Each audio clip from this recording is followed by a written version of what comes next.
Nowhere Patrol is a boss rush game with bullet hell and platforming elements, released in 2018 on PC and developed by Slugsoft.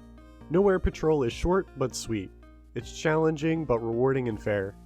With 10 stages in the game, the length comes from the challenge of learning and beating bosses for the first time, and then coming back to master them by beating them as quickly and efficiently as possible. The game contains a main boss rush mode and a level select mode. You'll choose from 2 characters with an unlockable third. After selecting a character, you can choose between 2 types of weapons, with 4 more weapons as unlockable rewards for beating any boss without taking damage with each character. Each weapon feels varied and unique. They all have their pros and cons. Nowhere Patrol uses a simple 4-button control scheme. The complexity of the game comes from being designed around its simple controls. This does a lot for Nowhere Patrol's accessibility, as anyone can pick up and play the game, but the difficulty and bosses that are designed around it is what makes it complex.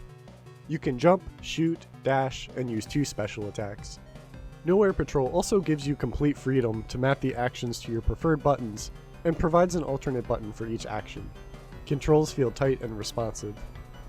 You can hold down the shoot button in order to continuously fire. While firing, your character is locked to face one direction.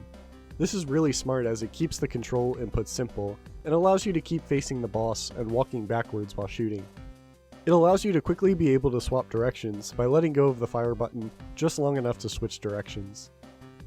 The mobility options at your disposal are a double jump and a dash. The dash sends you at a fixed angle forward and provides you with a brief invulnerability through most projectiles. The dash feels really good to use. Dashing has a generous invincibility period compared to the dash animation itself. This kind of feedback favors the player and makes the mechanic feel responsive. It helps to empower the player, making them feel like they're in control, and that mistakes made are their own. You can also cancel the dash animation into a jump while keeping the invulnerability frames.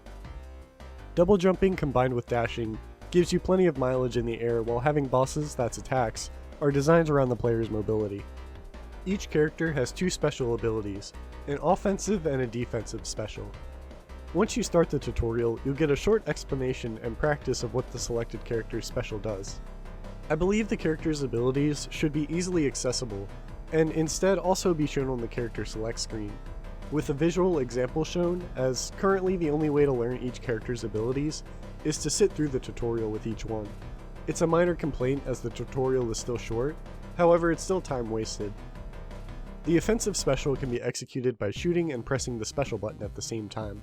Defensive specials can be used by not shooting and pressing the special button. As you do more damage to the bosses, you'll earn stars in order to execute your special attacks. You can store up to 3 stars, and all stars will be consumed on use of your special. The more stars you have when you use your special, the more exponential the damage output will be. Another way to increase your star meter is to graze bullets by getting as close to them as you can without getting hit. This is something the game didn't teach me and that I had to learn on my own. The game shows unique shimmering effects when close to bullets to communicate that you're grazing the bullet.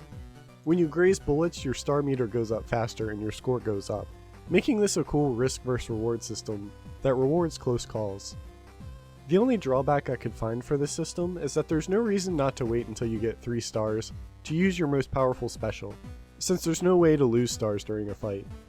An easy way to fix this would be to lose stars upon taking damage, strengthening that risk versus reward system, adding to it whether or not you want to cash out the smaller amount of damage output now, or wait until you get 3 stars for a massive damage boost, but with the chance of losing stars upon taking damage.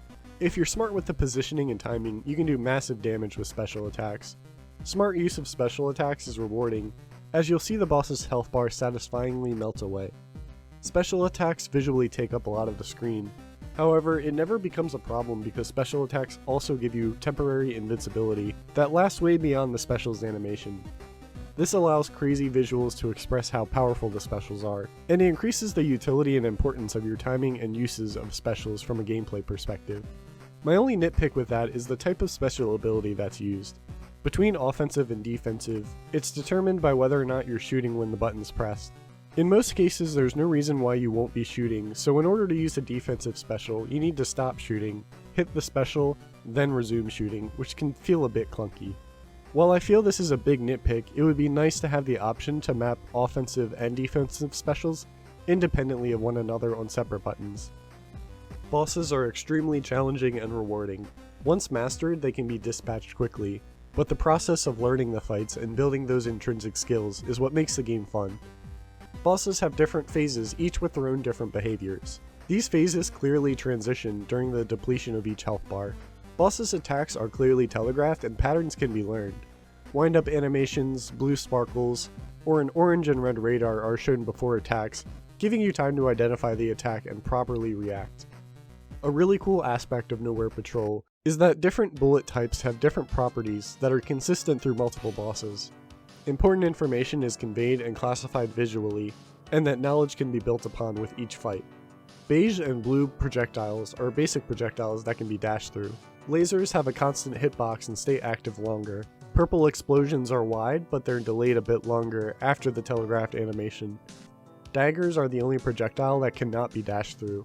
Two types of purple enemies get spawned that can be killed and can attack with their own beige bullets. The beige bullets and sometimes blue bullets were hard to see against the backgrounds or bosses themselves. Nowhere Patrol would have benefited from those projectiles having a deep or darker outline on bullets or a deep glow around them to make them more noticeable against the background or bosses. The smaller purple enemies were hard to learn. I didn't get much visual or audio feedback telling me whether or not I was doing damage to them. If they made noise when being hit or changed colors when they are low on health or before they attack or explode, it would have made things easier to learn and react to. Level Select lets you choose a specific boss fight. It allows you to practice and perfect your runs. Bosses have more bonus phases in Level Select, and it seemed like a missed opportunity that those extra phases aren't included as part of a hard mode in Boss Rush. Stages get graded on the time it takes to complete and your score. You'll be given a letter grade as a result. Getting the best rank for each boss will keep you coming back. With 3 playable characters and 6 possible weapons to choose from, the small shift in variety can encourage multiple playthroughs. The game will keep track of your high scores, lowest times, and wins versus plays, and also include little achievements for each boss. However, these scores don't differentiate between which character or weapons you use. Something that isn't necessary, but would be nice for the completionist players out there, would be a chart for both Boss Rush and Level Select that checks off when you've completed a run with each character and with each weapon, and maybe even your letter scores. You wouldn't have to add new content. Players would have extra things to do in order to complete the game, and it would force them to experiment with all the weapon types. The intrinsic skill I learned from this game felt amazing. My first playthrough took 3 hours to complete, and my second playthrough only took me 1 hour. That was such a clear improvement that I surprised even myself. The skill ceiling raises way beyond that, with the inclusion of the third unlockable character, Murky. Murky's a great challenge character, and he remixes the game entirely. Murky's specials do insane amounts of damage. In order to balance that out, Murky can only take 1 hit. Murky's the character you pick when you want to master the game and go for the perfect run.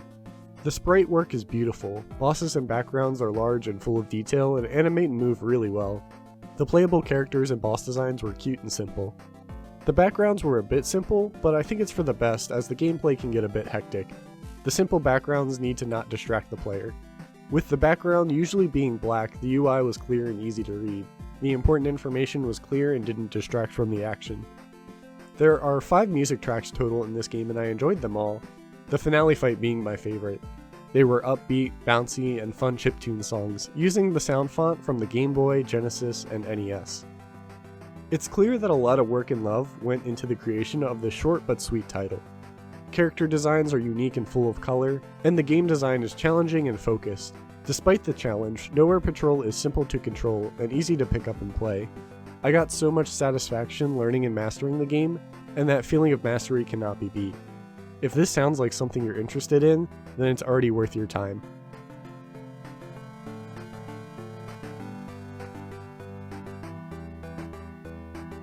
Thanks for watching the video. If you want to see more like it, please consider liking, commenting, and subscribing. I also stream on Twitch at twitch.tv/RyanBeardy. Follow me on Twitter at RyanBeardy, and I have a Discord with the link below.